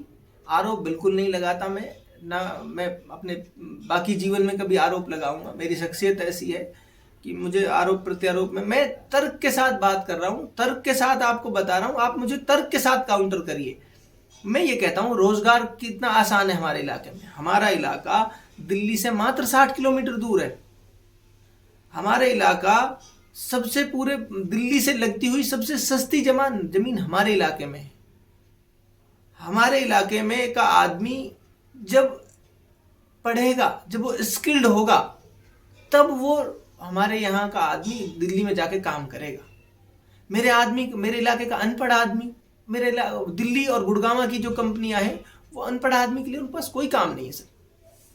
जब मेरे इलाके का आदमी स्किल्ड होगा, जब उसको मेन पावर जो हमारे इलाके में है उसको ट्रेनिंग मिलेगी, जब उसको टाइल्स लगाने की ट्रेनिंग मिलेगी, जब उसको वोकेशनल प्रोग्राम्स की ट्रेनिंग मिलेगी, तो वो स्किल्ड होगा, उसके पास सर्टिफिकेट होगा। दिल्ली गुड़गांव, मैं इस फील्ड का आदमी रहा हूँ, मैंने कंपनियों में काम किया है, मैंने कल्चर देखा है, समझा है, वो मुझे बहुत अच्छे से पता है कि मैं अपने इलाके के बड़ी तादाद के लोगों को प्लेस करा सकता हूँ बड़ी कंपनियों में। लेकिन करा जब पाऊंगा जब मेरी नीयत ठीक होगी। सबसे बड़ी बात मैं जो बहुत भरोसे से कहता हूँ अपने इलाके के लोगों को कि एक ऐसा आदमी आपके बीच में है जो बहुत सक्षम है, वो कॉम्पिटेंट है, जिसको कंपनियों के कल्चर के बारे में पता है, जिसको हमारे टैक्स सिस्टम के बारे में पता है, जिसको हमारे सोशल सिस्टम के बारे में पता है, और जिसको हमारे पॉलिटिकल सिस्टम की समझ है, जो आपके बच्चों को पढ़ाने की बात करता है, जिसके पास आगे का रास्ता है कि पढ़ के वो रोजगार कैसे मिलना है उसके बारे में पता है। तो वो उस आदमी को अगर आप मौका देंगे तो डेफिनेटली मैं दावे के साथ कह रहा हूँ कि एक बड़ी तादाद में हमारे लोगों के पास रोजगार आएगा, हमारे लोग बड़ी तादाद में बाहर निकलेंगे काम के लिए। और अभी जो रिसेंट डेवलपमेंट है उसके बारे में मैं बहुत जरूरी समझता हूँ आपको बताना। अभी हमारे वहाँ से दिल्ली मुंबई हाईवे निकला है, देश का सबसे बड़ा प्रोजेक्ट है हाईवेज का, और दिल्ली से मात्र 20 मिनट की दूरी अब मेरे इलाके की, दिल्ली से 20 मिनट की दूरी है। आज आने वाले समय में वहाँ पे गोडाउन्स भी बनेंगे, फैक्ट्रीज भी बनेंगी, मैन्युफैक्चरिंग सेक्टर। अभी पिछले इस बजट में सरकार की पॉलिसीज के में है कि वहाँ पे वो SEZ बनाएंगे, स्पेशल इकोनॉमिक जोन सरकार की मंशा है वहाँ डेवलप करने की। लेकिन उस सब का डेवलपमेंट होने में मेरे इलाके को क्या मिलेगा, मेरे लोगों को क्या मिलेगा, मेरे लिए बहुत महत्वपूर्ण बात है। मेरे इलाके के लोगों को इसलिए नहीं कुछ मिलेगा कि मेरे इलाके का आदमी स्किल्ड नहीं है। हमारी जमीनें बिकेंगी, हमारी जमीनों से कंपनी कॉरपोरेट जो है वो तो उनके तो पेट भर सकते हैं, मेरे इलाके का आदमी को फिर भी रोजगार नहीं मिलेगा। मेरी चिंता इस बात में है कि जब ये सब डेवलपमेंट होंगे अगले आने वाले 10 साल में, 5 से 10 साल में जब ये डेवलपमेंट होंगे, तो मेरी चिंता इस बात की है कि मेरे आदमियों को भी उसमें काम मिले, मेरे आदमियों को भी रोजगार उसमें मिले। उसके लिए मैं प्लानिंग कर रहा हूँ। उसके लिए हमने अभी से, MLA बने ना बने इसकी फिक्र कोई बिल्कुल नहीं है, अभी से हमने कोशिश शुरू कर दी है कि हम अपने ऐसे लोगों को आइडेंटिफाई करके उनको अभी कुछ महीने के कुछ प्रोग्राम्स के कोर्सेज वगैरह करा के, वोकेशनल ट्रेनिंग्स करा के हम ये कोशिश कर रहे हैं कि जिस तरह के रिसोर्सेज आज हैं हमारे पास, उस तरह के रिसोर्सेज को हमें किस तरह प्लेस करना है इन सब डेवलपमेंट्स में। और फिर अगले 10 साल के लिए क्या तैयारी है, हमें जो नए रिसोर्सेज हैं, हमारे नए जो बच्चे हैं, उनमें कैसे स्किल्स डेवलप करनी है, उनकी लीडरशिप स्किल्स पे काम कर रहे हैं, उनकी ट्रेनिंग स्किल्स को कैसे और इम्प्रूव किया जा सकता है, टेक्निकल कोर्सेज में उनको कैसे आगे लेके जाया जा सकता है, अकाउंट्स के फील्ड में, मेडिकल के फील्ड में, इंजीनियरिंग के फील्ड में, उन सब में उनके साथ बहुत डेटा उनका कलेक्ट करके, उनके साथ डायलॉग करके ये सब कोशिश कर रहे हैं कि अगले 10 साल में इस सब डेवलपमेंट में हमारी हिस्सेदारी सुनिश्चित करनी है हमें। तो इसकी कोशिश हम आज से कर रहे हैं। सर, अभी जो 10 फरवरी को सरकार द्वारा वर्ष 2023-24 का बजट पेश किया है, उसमें आपके बगल में लगती विधानसभा नगर में एक इंडस्ट्रियल एरिया डेवलप करने के लिए सरकार ने प्रस्तावित किया है या वादा किया है, लेकिन ऐसा कामा में कुछ नहीं हुआ है, तो इसको आप किस नजर से देखते हैं? मैं तो सर मैंने पहले भी कहा है, मुझे ऐसा लगता है कि जो जब तक राजनीति में मनसा ठीक नहीं है ना, हमारे राजनेता की मनसा ठीक नहीं है, तो फिर उसके कितने कितने नुकसान होते हैं इलाके को, ये मैं और आप कल्पना नहीं कर सकते, ये और आप में कैलकुलेशन नहीं कर। और इससे ये जो है ना नियत, ये मनसा, इसकी बड़ी वजह यह है कि इनसिक्योरिटी बहुत है, डर बहुत है। डर इस बात का है कि कोई आदमी ऐसा ना निकल जाए, कोई आदमी पढ़ ना जाए, कोई आदमी किसी का अच्छा रोजगार ना हो जाए, क्योंकि सिस्टम जो है उस सब से लोग दुखी हैं। अगर कोई ऐसा हो गया तो फिर उनको ये भी पता है कि वो हमारी छुट्टी भी कर देगा। तो इस इनसिक्योरिटी में, इस डर में वो लोगों का कितना बड़ा नुकसान कर देते हैं। इवन यहां तक है करीब 15 करोड़ रुपए का बजट ऐसा है जो हमारी MLA साहब ने सरकार को, कलेक्टर को लिख के कैंसिल कराया कि मुझे स्कूल नहीं चाहिए। हमारे यहाँ कैथवाड़ा में एक बालिकाओं का स्कूल अलॉट हुआ था, वो सिर्फ हमारी MLA साहब ने, मंत्री जी ने सिर्फ इसलिए नहीं बनने दिया क्योंकि उस पंचायत का जो सरपंच है वो उसका आदमी नहीं है। अरे वो सरपंच हो सकता है, उसका आदमी नहीं है, पूरा गांव तो आपका आदमी है। उस सरपंच का अगर 10% उसको फायदा हो भी जाता, लेकिन हमारे लोगों को भी तो फायदा होता उसका। सिर्फ एक सरपंच को नुकसान करने के लिए आपने उस इलाके के 5000 वोटर्स का नुकसान कर दिया। वो उनको स्कूल मिलता, उनकी बच्चियां पढ़ती, उनके बच्चे पढ़ते। तो ये सब परिस्थितियां हैं जो उनका खुद का अंदर का डर है, जो उसकी वजह से होता है, और उस डर की वजह से ही वो नहीं मांगते। इलाके में डेवलपमेंट होगा, इलाके के लोगों की जमीनें बिकेंगी, इलाके के लोगों को रोजगार मिलेगा, तो उसमें कहीं ऐसा ना हो कि कोई आदमी हमारे इस रेस में हमसे आगे निकल जाए। तो ये डर है मुझे तो जो लगता है। सर, आप पेशे से एक चार्टेड अकाउंटेंट हैं जो पैसे के लेन देन को या इकोनॉमी को बहुत अच्छे से समझता है, तो आप कामा की इकोनॉमी के लिए क्या कर सकते हो या क्या बदलाव लाने की सोचते हो? देखो सर, इकोनॉमी में जो स्टेक होल्डर्स हैं, जो इकोनॉमी में हिस्सेदार हैं, वो इकोनॉमी के हिस्सेदार हमारे किसान, फार्मर्स हमारी इकोनॉमी के हिस्सेदार हैं। दूसरे हमारे हिस्सेदार सर्विस सेक्टर के लोग हैं जो जॉब्स करते हैं, जो सरकारी संस्थाओं में, प्राइवेट संस्थाओं में जो जॉब करते हैं, वो हमारी इकोनॉमी के हिस्सेदार हैं। एक व्यक्ति जो रेहड़ी की दुकान लगाता है या कोई बड़ा शोरूम जिसने खोल रखा है, वो हमारी इकोनॉमी का हिस्सेदार है। अब है क्या इस सब में, इन हिस्सेदारों को आज की जो परिस्थिति है राजनीति की, वो तो ये ढूंढते हैं कि ज्यादा कौन कमा रहा है, उसको कैसे दबाकर उससे पैसे ऐंठने। आज की डेट में ये स्थिति है इकोनॉमी की। और उसमें क्या होता है, जो एक बिजनेसमैन हो सकता है उसके ग्रोथ का ग्राफ ऐसे जा रहा हो और आप उसको बीच में लाके और उसको अड़चने पैदा करोगे तो वो हो सकता है दोबारा कभी उठ ही ना पाए, वो वापस वहीं चला जाए। तो मेरे जैसा आदमी जब कभी बनेगा, मेरे जैसे आदमी को कभी जब जिम्मेदारी मिलेगी, तो मैं ट्रेडर्स को, फार्मर्स को और सर्विस सेक्टर के लोगों को जमा करके उनके साथ ये बात करूंगा कि कैसे एक बिजनेसमैन जो आज ऐसे ग्रो कर रहा है उसको और तेजी से ग्रो करने में कौन कौन से फैक्टर्स हैं जो काम कर सकते हैं। उनको टैक्सेस में जो दिक्कत आ रही है उनके समाधान में बता सकता हूँ। उनको जो बिजनेस में ग्रोथ अपॉर्चुनिटी है, कौन सा बिजनेस जो है अगले 10 साल में किस दिशा में जाएगा, उनको ये चीजें मैं बता सकता हूँ। एक हमारा जो फार्मर्स हैं, फार्मर्स के जो नई नई डेवलपमेंट्स हैं एग्रीकल्चर के सेक्टर में, उनके साथ डायलॉग कर सकते हैं। आज की डेट में कोई बात नहीं करने के लिए तैयार इन सब स्टेक होल्डर्स के साथ। तो इकोनॉमी में के जो जितने साझेदार हैं, जब इन साझेदारों के साथ बात होगी, जब इन साझेदारों के साथ बैठकर सिर जोड़कर ये बात करेंगे कि आप इन सेक्टर्स में, क्योंकि मैं एज अ कंसल्टेंट मैं प्रैक्टिस करता हूँ टैक्स और जीएसटी में, आरओसी में, कई तरह के अलग फील्डों में, इंटरनेशनल इंपोर्ट एक्सपोर्ट में, इन सब में कितने सारे बिजनेसेस की, ऑलमोस्ट सारे बिजनेसेस के हमारे पास अलग अलग क्लाइंट होते हैं। तो मैं मेरे इलाके के बिजनेसमैन को बहुत आसानी से ये समझा सकता हूँ कि कौन से बिजनेस में कैसे ग्रोथ अपॉर्चुनिटियां हैं और कैसे उनको मीट आउट करना है। उन ग्रोथ अपॉर्चुनिटीज को कैसे ग्रैब करने के लिए कौन कौन सी चीजें हैं जिनकी और तैयारी करनी है, कौन कौन से फील्ड हैं जिनमें काम करने की जरूरत है। तो मैं इकोनॉमी के बूस्ट करने के लिए हमारे पास बहुत सारे टूल्स हैं, बहुत सारी टेक्निक्स हैं। जब कभी जिम्मेदारी मिलेगी और नहीं भी मिलेगी तब भी, अभी भी हम कोशिश ये कर रहे हैं कि ट्रेडर्स के साथ हम अपना डायलॉग शुरू करें, ट्रेडर्स को इकट्ठा करके उनके साथ जुड़ के उनके साथ काम करने की भी कोशिश कर रहे हैं। सर, कामाक के कई गांवों का मैंने विजिट किया है इस चुनावी दौरान उनको कवरेज करने के लिए या उन लोगों को सुनने के लिए। तो मुझे कई लोग ऐसे भी मिले जो आपके बारे में कहते हैं कि आप वो बेचारी जायदा को हराने के लिए चुनाव लड़ रहे हो, या कई लोग ऐसे भी मिले जिन्होंने कहा वो बेचारी जायदा के पीछे पड़ा हुआ है। तो इसके बारे में आपका क्या कहना है?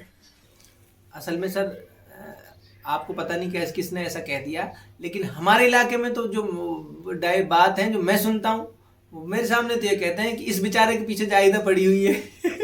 तो हो सकता है आपके पास अलग तरह की जानकारी हो, लेकिन मेरे से जो लोग मिलते हैं वो तो ये उनके बारे में तो वो तो मेरे सामने तो ये कहते हैं कि यार इस बेचारे के पीछे वो पड़ी हुई है। और उसकी दलील ये है मेरे पास कि मेरे पास हर विभाग की चिट्ठी है, संभाल के मैंने रखी हुई है। कभी ऐसा मौका आया तो मैं सबूत के साथ लोगों को दिखाऊंगा कि स्कूल चलाने वाले एक आदमी के साथ जब ये रवैया है तो बिजनेस करने वालों के साथ क्या स्थिति होगी, ये कल्पना नहीं कर सकते आप। और मैं मिलता हूँ, अब मैं सार्वजनिक जीवन में हूँ, राजनीति में हूँ, तो मैं लोगों से मिलता हूँ, सब लोगों से, चाहे कोई उनका समर्थक है, चाहे उनका विरोधी है, चाहे कोई भी है, मेरे लिए सब वो है जिन तक मुझे पहुंचना है। आज कोई उनके साथ लग रहा है तो हो सकता है कल वो मेरी बात से सहमत हो जाए तो हमारे साथ आ जाए। तो हम जिस तरह से काम कर रहे हैं, हम लोगों तक पहुंचने की कोशिश कर रहे हैं और उनको ये बताने की कोशिश कर रहे हैं, तो फिर लोग हमें खुद भी बताते हैं, खुद लोग बताते हैं कि मैं फला बिजनेस करता हूँ, मैंने इतने लाख रुपए की माला पहनाई थी, मैंने ये किया उनके लिए, लेकिन मेरे साथ उन्होंने ये किया। तो बिजनेसमैनों में जितना डर है उतना किसी तबके में नहीं है हमारे इलाके में। तो हम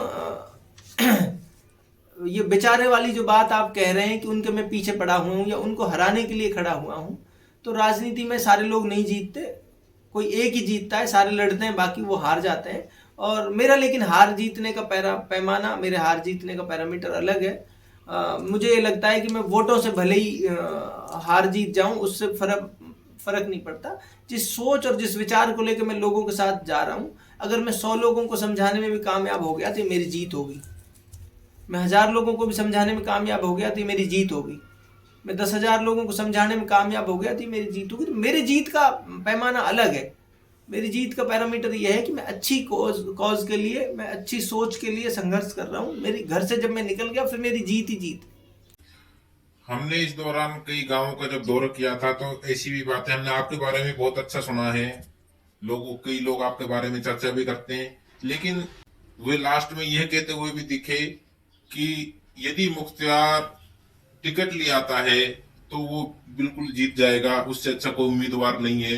लेकिन अभी आपके पास में टिकट का कोई, जैसा आपने बताया कि भाई मेरी कहीं से कोई दौड़ नहीं है, मैं टिकट के पीछे नहीं भाग रहा हूं, लेकिन लोगों की उम्मीद आपसे है कि आप यदि टिकट ले आएंगे तो आराम से जीत सकते हैं और परिवर्तन आ सकता है। इस बारे में आपका क्या कहना है? सर बहुत आसान शब्दों में बात करता हूँ, हमारे लोगों को और हमको, मुझे भी, मैं भी उनका हिस्सा ही हूँ। हम लोगों को अब से पहले जो परेशानी अब झेलने को देख रहे हैं हम, उसका सिर्फ और सिर्फ एक ही वजह है कि ये जो टिकट की मानसिकता है ये है। और मैंने कभी किसी से ये नहीं कहा कि मैं टिकट पे चुनाव नहीं लड़ूंगा, मैंने बल्कि अपने लोगों को ये कहा है कि मैं कांग्रेस पार्टी से टिकट मांग रहा हूँ।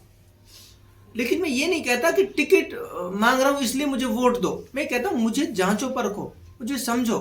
आप इतने समझदार लोग हो, आप इतने होशियार लोग हो कि मार्केट से आपको 500 रुपए की भी अगर कोई चीज़ खरीदनी होती है ना, तो आप 10 दुकानदारों के पास पता करते हो कि कौन से की क्वालिटी अच्छी है, कौन से का दाम अच्छा है, कौन से की मैन्युफैक्चरिंग कहाँ की है, कहाँ का बना हुआ प्रोडक्ट है ये।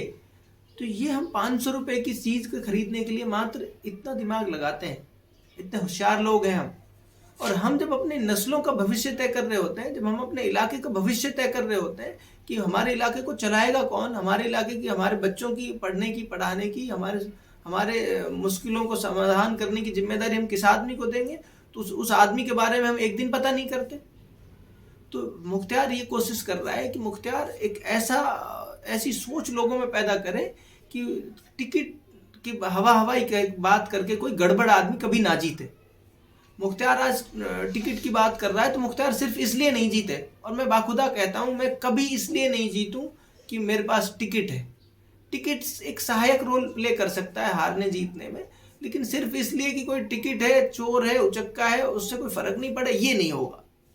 कामा विधानसभा के एक एक आदमी को ये एहसास कराना मेरी सबसे पहली जिम्मेदारी है कि ये गड़बड़ी नहीं होने देनी किसी भी सूरत में।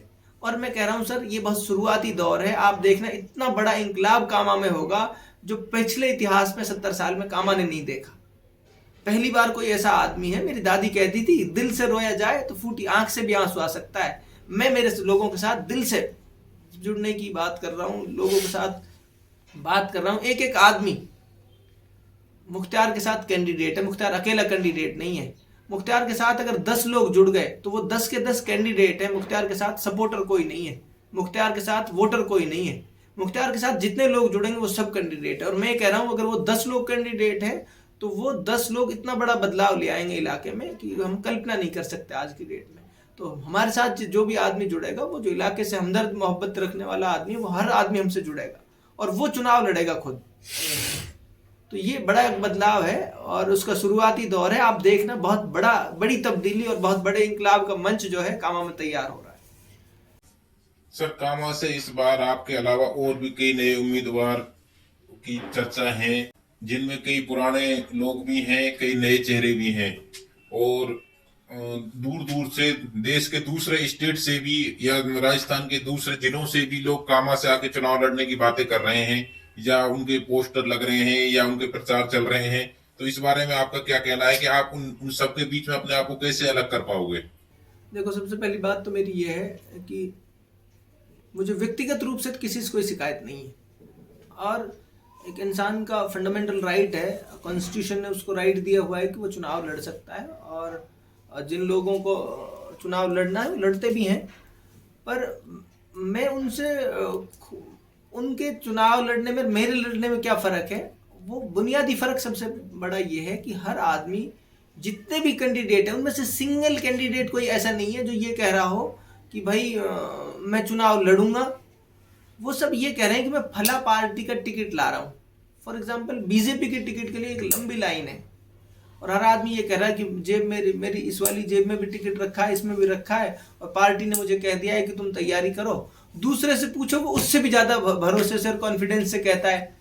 तीसरे से पूछो तो वो कहता है अरे टिकट की तो मेरी बात ही हो रखी है, टिकट तो आया ही समझो, पार्टी ने तो ये कह दिया तुम तो काम करो।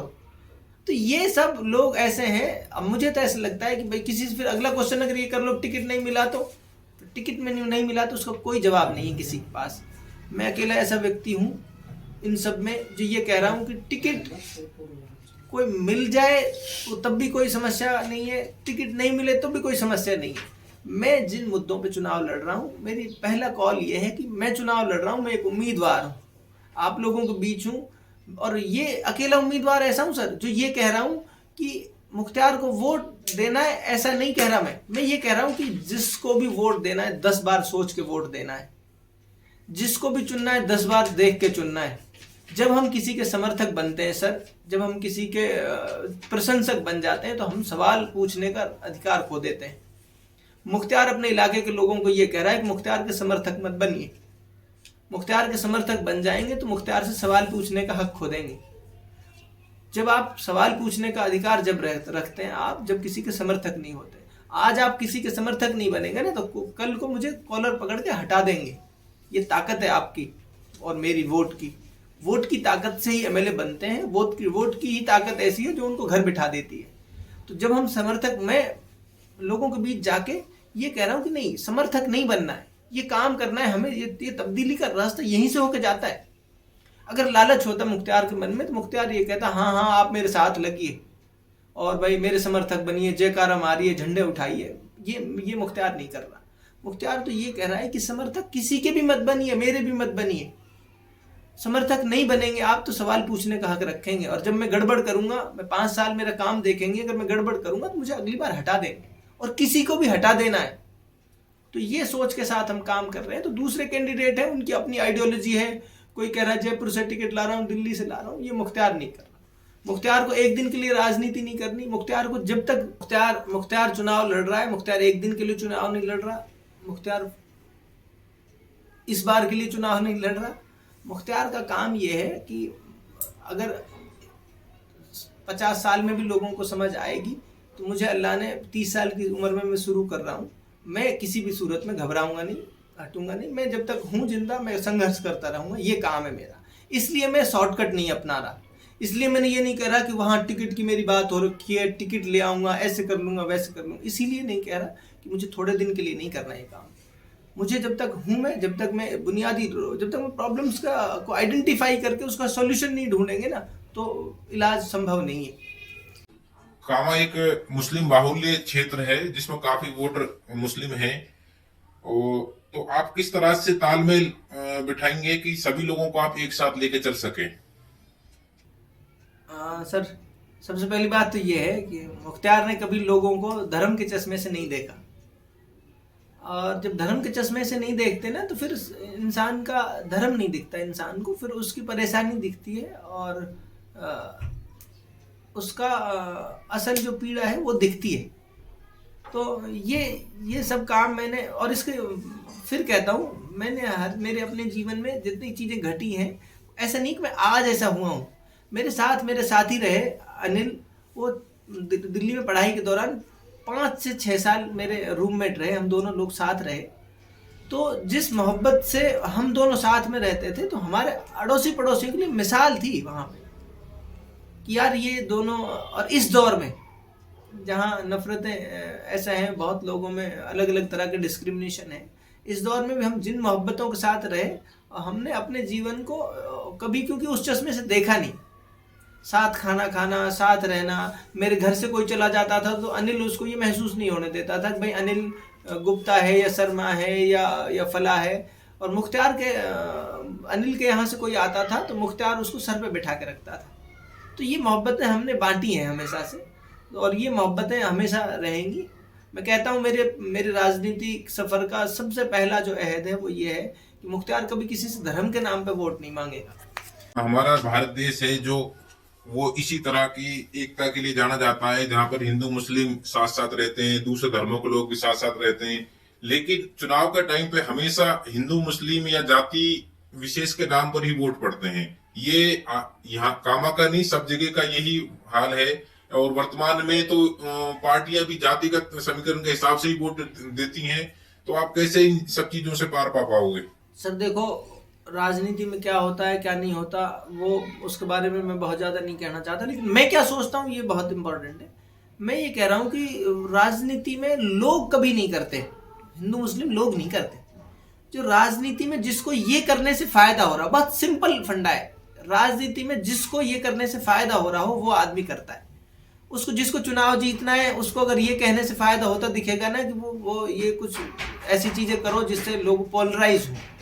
अब मैं अपने इलाके के लोगों से हर रोज ये कहता हूँ, अभी देखना आने वाले समय में अभी आपके पास आना भी शुरू कर देंगे, ऐसा दिखाएंगे आपको कि यार हमसे बड़ा मसीहा हमदर्द कोई नहीं है आपका। वो इसलिए दिखाएंगे कि अब उनको डर लगने लग गया कि यार एक ऐसा आदमी है जो लोगों के साथ जा रहा है, घर घर जा रहा है, लोगों से बात कर रहा है, पढ़ा लिखा है, जिसका लोगों में उत्साह है कि यार इस बार एक ऐसा आदमी चुनाव लड़ रहा है जो बहुत पढ़ा लिखा है, समझदार है, पोलाइट है, भड़का ऐसी भाषा नहीं बोलता, देख लूंगा, फाड़ दूंगा, चीर दूंगा टाइप का नेता नहीं है, जो सिंपल बहुत साधारण तरीके से बात करता है, बहुत साधारण तरीके से अपनी बात कहने की कोशिश करता है, बहुत चिल्लाता नहीं है, चीखता नहीं है। एक ऐसा आदमी इस बार चुनाव लड़ रहा है तो उनके अंदर अभी से बेचैनी है। और मैं लोगों को ये समझा रहा हूँ कि थोड़े दिन बाद आपको ये भी बताने की कोशिश करेंगे कि हिंदू हिंदू और मुस्लिम मुस्लिम ये सब बातें, लेकिन इस बार बहुत चालाकी से काम करना है। जब आपसे कोई आके ये कहे ना कि हिंदू मुस्लिम करे, तो आप उनसे ये कह देना कि तू रॉन्ग नंबर है, गड़बड़ आदमी है उससे, या ये कह देना कि ठीक है सोचेंगे, और चुपके से आप अपने मन में ये सोचना कि ये गड़बड़ आदमी है। जो आपसे धर्म के नाम की बात करे, जो आपसे किसी भी डिस्क्रिमिनेशन की बात करे, वो आपके बच्चों को पढ़ाने की, आपके इलाके की तरक्की की, भविष्य की बात नहीं कर सकता। मैं जो सोचता हूँ मैं वो बता सकता हूँ, बाकी दूसरे लोग क्या करेंगे। मेरी हर संभव कोशिश रहेगी कि इस बार हिंदू मुस्लिम का चैप्टर है वो नहीं खुलेगा। इस बार मेरे इलाके घर घर जाकर लोगों को ये बताऊंगा कि ये हिंदू मुस्लिम का चैप्टर नहीं खुलेगा। और फिर मेरी जिम्मेदारी रहेगी, जो आदमी मेरे साथ जुड़ेगा, हम सब मिलके एक साथ जुड़ेंगे, हमारी जिम्मेदारी रहेगी कि हम ये नहीं होने दें। तो इस बार हम उम्मीद कर रहे हैं कि ये चैप्टर नहीं खुलेगा हमारे इलाके। सर, कामा का इतिहास रहा है कि काफी लोग चुनाव लड़ते हैं, हर बार पर्चा भरते हैं या प्रचार करते हैं, लेकिन उनमें से चुनाव आते आते काफी लोग बैठ जाते हैं किसी पक्ष में, वो चाहे किसी दबाव की वजह से समझें या टिकट ना मिलने की वजह से समझें।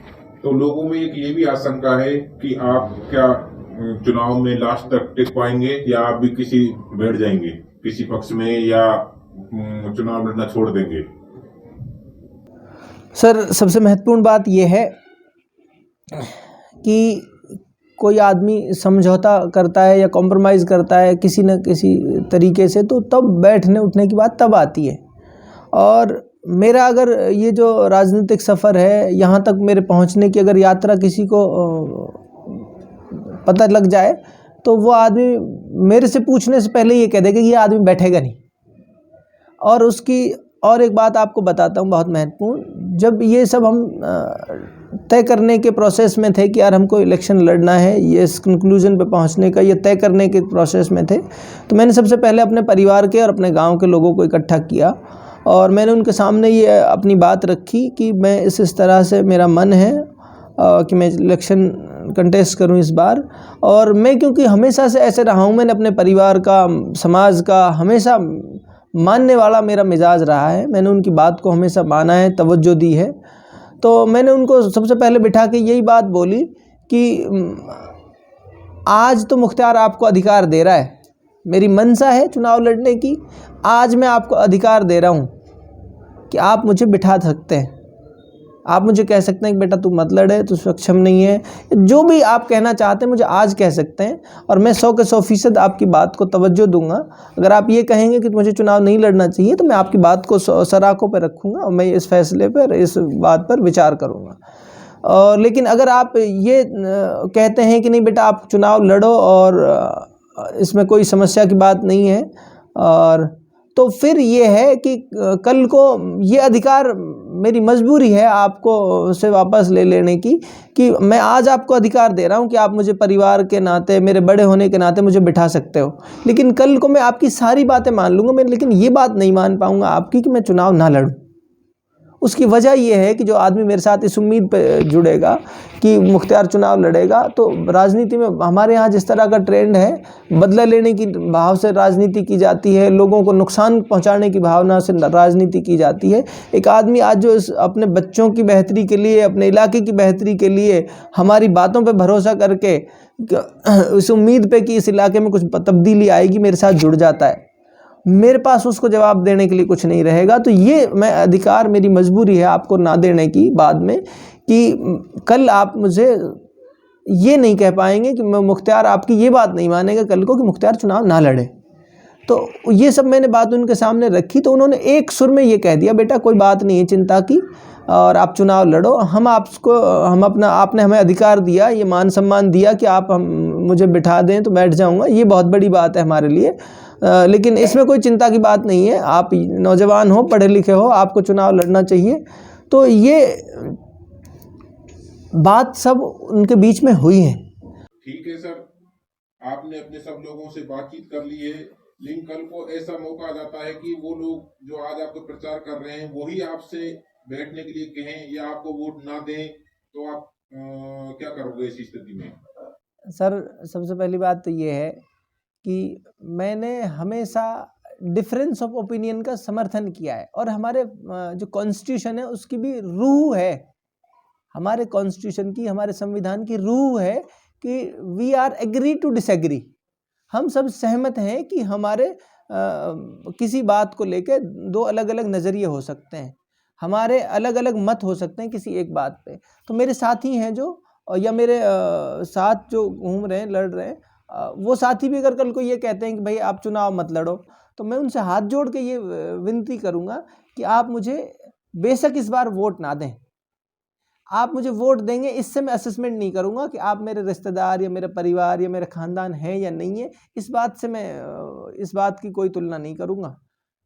आप मेरे रिश्तेदार, मेरे दोस्त, मेरे यार, मेरे परिवार तब भी रहेंगे जब आप मुझे वोट नहीं देंगे।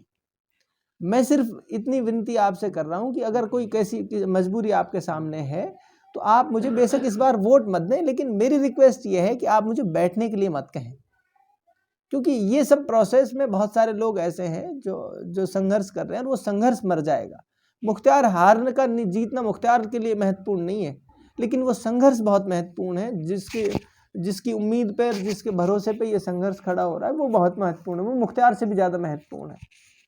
हार जीत मुख्तार की नहीं है, हार जीत उन सब लोगों की है जो इस संघर्ष में मेरे साथ खड़े हैं। हारेगा मुख्तार नहीं, हार जीत वो सब लोगों की होगी जो इस संघर्ष में हम साथ खड़े हैं। तो मुख्तार उन परिवार से, उन रिश्तेदारों से, उन दोस्तों से अगर कोई ये कहता है कि तुम चुनाव ना लड़ो, तो उनसे हाथ जोड़ के यही कहेगा कि बेशक आप मुझे वोट मत दो, आप मेरे तब भी दोस्त रहोगे, जब भी आप मेरे रिश्तेदार रहोगे, तब भी मेरे परिवार रहोगे, पर ये मुमकिन नहीं है कि भाई हम चुनाव ना लड़ें। तो ये बहुत संक्षिप्त में मेरी बात है। इसका मतलब हम ये समझें कि आप किसी भी परिस्थिति में बैठने वाले नहीं हैं? ना, बैठने का कोई सवाल ही पैदा नहीं होता, इसलिए नहीं पैदा होता कि जो बैठता उठता है उसको कोई न कोई लालच होता है। मुख्तार को कोई लालच नहीं है, मुख्तार एक सोच के पीछे संघर्ष कर रहा है, मुख्तार एक नज़रिए के पीछे संघर्ष कर रहा है, और वो सोच और नज़रिया उसके लिए हर चुनौती से, हर मुश्किल से ज़्यादा महत्वपूर्ण है। सर, आपके चुनाव लड़ने की घोषणा के बाद आप लगभग 10 दिन बाद में सऊदी अरब गए हैं उम्रा करने, जैसा हमारी जानकारी में आया है, और तो सुना है कि वहाँ पे जो भी दुआ मांगी जाती है वो ऊपर वाला जरूर उसको पूरी करता है। ये व्यक्तिगत प्रश्न है, लेकिन फिर भी मैं पूछना चाहूँगा, क्या आपने राजनीति में जीतने की दुआ मांगी है? सर बहुत इंटरेस्टिंग क्वेश्चन है, और मुख्तार किस तरह की सोच का आदमी है वो, हाँ ये बात तो ज़रूर है कि वहाँ दुआएं कबूल होती हैं। वो ऐसी जगह है जहाँ पे बीइंग अ मुस्लिम तो हर मुस्लिम चाहता है कि वहाँ एक बार उसकी हाज़िरी लग जाए, लेकिन मैं इस मामले में थोड़ा सा, आप जिस तरह की उम्मीद कर रहे हैं उस तरह का जवाब मेरे पास नहीं है कि मैंने चुनाव जीतने की वहाँ दुआ मांगी है या इस तरह की। मैंने सबसे पहली दुआ, वैसे आपने जब सवाल पूछ लिया तो आपको बताता हूँ, और हमारे लोगों को भी बताता हूँ कि मुख्तार क्या मांगता है जब वहाँ जाता है।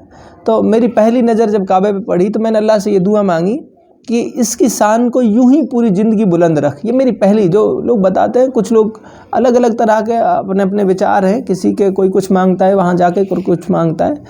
तो मैंने पहली दुआ मेरी ये थी कि इसकी शान को, इसके मर्तबे को पूरी दुनिया में यूं ही बुलंद रख, सच्चाई इंसाफ की जो मिसाल इन्होंने कायम की उसको यूं ही पूरी दुनिया में चमकाए। ये मेरी पहली दुआ थी। और राजनीति के पॉइंट ऑफ व्यू से अगर आप मुझसे पूछना चाहते हो तो वहाँ पे, क्योंकि काबे पे पहली नज़र जब पड़ती है उस दुआ की बड़ी फजीलत बताते हैं, तो मेरी पहली दुआ तो ये थी उसको देखते ही कि अल्लाह खुदा इसके मर्तबे को, इसकी शान को पूरी दुनिया में यूं ही बुलंद रख। ये दुआ थी। दूसरी बहुत सारी दुआओं में एक दुआ ये भी थी अपने इलाके के लिए कि अगर मुख्तियार के जीत जाने में खैर हो और भलाई हो तो मुख्तियार जीते, और अगर किसी और साहब के जीतने में, किसी और साहब के विधायक वहाँ से बन जाने में खैर है, भलाई है, तो वो बन जाए। मुख्तियार अपने इलाके की, अपने लोगों की खैर मांग सकता है, मुख्तियार अपने लिए नहीं मांग सकता कि मुख्तियार विधायक बन जाएगा तो उसमें खैर है। तो ये अल्लाह जानता है खैर किस चीज़ में है, और मुझे अपने परवरदिगार से पूरा भरोसा है कि वो खैर का फ़ैसला आएगा जो वो हम सबको मंजूर है। फिर तो मुख्तियार खैर मांग सकता है, वो मुख्तियार ने खैर मांगी है। तो ये सब है कंक्लूजन। अपने लोगों के लिए दुआएं मांगी हैं, पूरी इंसानियत के लिए दुआएं मांगी हैं। तो ये सब हमें सिखाता है हमारा मज़हब कि हम बीइंग इंसान, पूरी इंसानियत के लिए हमारे पैगंबर साहब थे जिनकी वजह से वहाँ जाना होता है। वो पैगंबर का भी ये मैसेज था पूरी दुनिया को कि पूरी दुनिया के लिए वो रहमत बनकर आए थे। वो मुसलमानों के सिर्फ नबी नहीं है, वो पूरी दुनिया के इंसानों के नबी और पैगंबर हैं। तो उनका मैसेज भी पूरी दुनिया के लिए यही था कि हम इंसानों के लिए आसानी बने, हम इंसानों के लिए मोहब्बत और इंसानियत का पैगाम दें। तो पूरी दुनिया के इंसानों के लिए दुआएं की हैं कि हम सब मिलकर चैन से, अमन से, सुकून से इस दुनिया को और खूबसूरत बनाने के लिए। आप अपने मतदाताओं के लिए, अपने क्षेत्रवासियों के लिए क्या मैसेज देना चाहेंगे? बहुत संक्षिप्त मैसेज ये है जनाब कि किसी भी समस्या का समाधान तब संभव है जब उसका पहला चरण ये है कि उस समस्या को पहचानना। समस्या को पहचानने के बाद जब ये पता चल जाता है कि ये समस्या है इस आदमी को, तो फिर ही तो इलाज संभव है। अभी हमारे इलाके में जितने लोग आ रहे हैं वो जो हमसे हमदर्दी दिखा रहे हैं ना, वो ऐसे दिखा रहे हैं क्योंकि जब आदमी जमीन पे काम नहीं करता ना, तो उसको ना तो प्रॉब्लम पता रहती ना उसको सॉल्यूशन पता रहती। जब तक प्रॉब्लम ही नहीं पता तो सॉल्यूशन कैसे पता होगा? हमारे को इलाज, हमारे को जरूरत तो, परेशानी तो हमारी गर्दन में, और एक आदमी हमारे पैर में आके पट्टी बांधे और ये कहे यार मैं तेरा बहुत हमदर्द हूँ और मैंने देख तुझे पैर में पट्टी बांधी, तो ये देखने में हो सकता है हमदर्द लगे, देखने में हो सकता है ये लगे कि ये मेरा कितना शुभचिंतक है, कितना मेरा खैर ख्वाह है, लेकिन सही मायने में ये है कि हमारी परेशानी का उससे समाधान नहीं होगा। हमारी परेशानी का समाधान तो ये होगा अगर गर्दन में दिक्कत है तो गर्दन का इलाज हो, अगर सिर में दिक्कत है तो सिर का इलाज हो, पैर में दिक्कत है तो पैर का इलाज हो। वो तब संभव है जब परेशानी को सही आइडेंटिफाई करके उसका फिर समाधान ढूंढना। मेरे इलाके की सबसे बड़ी परेशानी ये है कि मेरे इलाके के लोग पढ़े लिखे नहीं है और ये परेशानी है मेरी, पीड़ा है मेरी। तो मैं उस परेशानी को समझकर मैं उसकी रूट में काम कर रहा हूँ, जड़ में। मैं अपने इलाके के लोगों से ये को मैसेज देना चाहता हूँ, संदेश देना चाहता हूँ, एक मौका मुख्तियार को दे दो। खुदा के वास्ते एक मौका मुख्तियार को दे दो। आपने 70 साल से अलग अलग लोगों को आजमाया है, इन 5 सालों में कुछ नहीं बिगड़ेगा। इन 5 साल में अगर आपने मेरे जैसा आदमी को मौका दे दिया तो अगर मैं गड़बड़ करता हूं तो मुझे 5 साल बाद फिर बदल देना। कितने लोगों को मौका दिया है, किसी ने नहीं किया ना कुछ आज तक भी। एक लड़का है आपके 20-30 साल की उम्र में, ये पढ़ा लिखा है, सक्षम है, सरकार ने जो पैमाने तय कर रखे हैं पढ़े लिखे होने का, काबिल होने का, उन सारे पैमानों पे वो एग्जाम देके खरा उतरा है। डिग्री खरीदी नहीं है उसने। आपके नेताओं के बच्चों की तरह नहीं है कि 1 करोड़ रुपए देके डिग्री ले आया हो। वो आम आदमी का बेटा है, उसने संघर्ष देखा है, उसने परेशानी देखी है, उसने वो रास्ता तय किया है जो एक आम आदमी का बेटा तय करता है। वो आपके सामने बड़ी हमदर्दी से, बड़ी मन से ये कहता है कि एक मौका आप मुझे दे दो।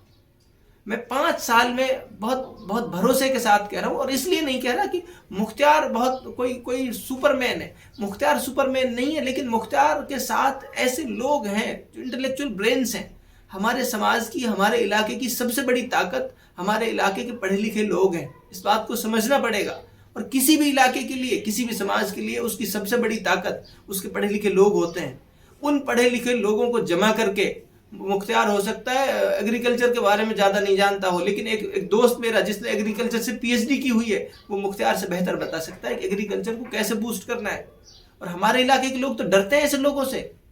तो मुख्तार ये कह रहा है कि मैं पूरे इंटेलेक्चुअल ब्रेन्स को, हमारे इलाके की पूरी उन ताकतों को जो बिखरी हुई है उनको इकट्ठा करके एक साथ जोड़ के उस ताकत को इतनी बड़ी ताकत देने का काम करूंगा, और 5 साल में बहुत बहुत जिम्मेदारी के साथ कह रहा हूं कि 50 साल का काम करना संभव है।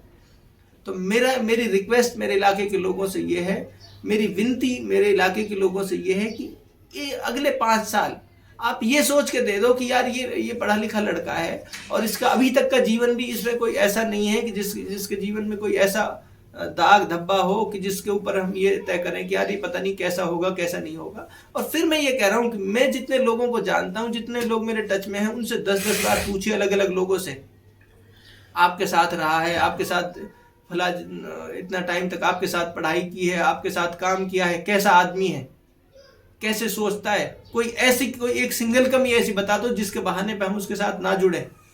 अगर किसी को एक ऐसी भी कमी मिल जाए तो डेफिनेटली उसको नहीं जुड़ना चाहिए।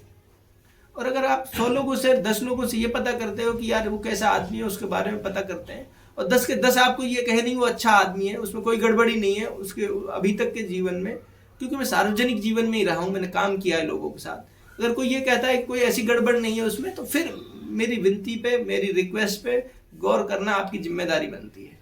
तो मेरे इलाके के लोगों से बहुत दिल से, बहुत मन से मेरी ये अपील है कि एक मौका मेरे जैसे लड़के को दें जो आपका बेटा है, आपके इलाके का है, जिसका घर परिवार सब आपने देखा है। कभी कोई मुझसे कमी भी होगी तो आप मेरे घर जाकर मेरे इलाके के, मेरे गांव के, मेरे मोहल्ले के और मेरे रिश्तेदारों से किसी से भी कह सकते हो कि यार ये गड़बड़ कर रहा है, इसको हम ऐसे ठीक कर सकते हैं।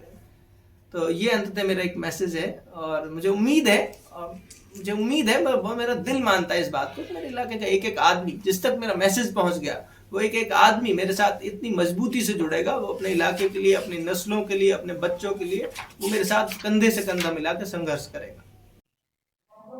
सर, एक अंतिम क्वेश्चन, आप हमारे दर्शकों को क्या मैसेज देना चाहोगे? सर, आपके दर्शकों को सबसे पहले तो मैं बहुत प्यार देना चाहूँगा कि एक दर्शक ही एक सोच को, एक नज़रिए को, एक विचार को आगे बढ़ाने का काम करता है। और उन सब तमाम देखने वालों से, जिन लोगों तक मेरी सोच, मेरा मैसेज पहुंचा है, उन लोगों से मैं अपील करना चाहता हूं कि आप चाहे मेरी विधानसभा के हैं, चाहे आप मेरी विधानसभा के नहीं हैं, आप उस सोच के साथ अगर हैं, वो सोच अगर मेरी बात आपको अपील करती है, तो आप दुनिया के किसी भी कोने में रहते हों, तो मैं समझता हूं कि मेरा फिर हक बनता है आपके ऊपर कि आप मेरी इसमें मदद करें, हम सबकी इसमें मदद करें। जिनके किसी के रिश्तेदार मेरी कॉन्स्टिट्यूंसी में हैं, जिनके किसी के यार दोस्त मेरी कॉन्स्टिट्यूंसी में हैं, तो वो उन तक ये मैसेज पहुंचाएं कि इस बार आपने उस साथी के साथ संघर्ष करना है, उसको वोट करना है, उसको सपोर्ट करना है, जिस तरह की भी परिस्थितियां हों। तो आप सब, अगर हम सब मिलके कोशिश करेंगे, हम सब मिलके चुनाव लड़ेंगे, पूरे इलाके के लोग, पूरी दुनिया के लोग जो इस सोच और इस विचार से सहमत हैं, तो फिर संभव नहीं है कि कोई आपको और मुझे हरा दे। तो आप सबसे मेरी ये रिक्वेस्ट है कि आप इस विचार को, इस सोच को ज़्यादा से ज़्यादा लोगों तक पहुंचाएं, और पहुंचाने के बाद जो आप अपनी जिम्मेदारी आप समझते हो, और उस जिम्मेदारी को समझकर आप अपने रिश्तेदारों को, यारों को, दोस्तों को हमें मदद करने के लिए, आप खुद को मदद करने के लिए बोलें, क्योंकि हमारी मदद होगी तो उस सब में खैर और उस सब में मदद हम सबकी एक दूसरे की। धन्यवाद सर, आप हमारे स्टूडियो में पधारे। हाँ सर, बहुत बहुत शुक्रिया। आप जैसे साथियों और मीडिया की बड़ी ताकत है आज के ज़माने में, तो मैं आप लोगों का भी बहुत शुक्रिया अदा करना चाहता हूँ। Thank you.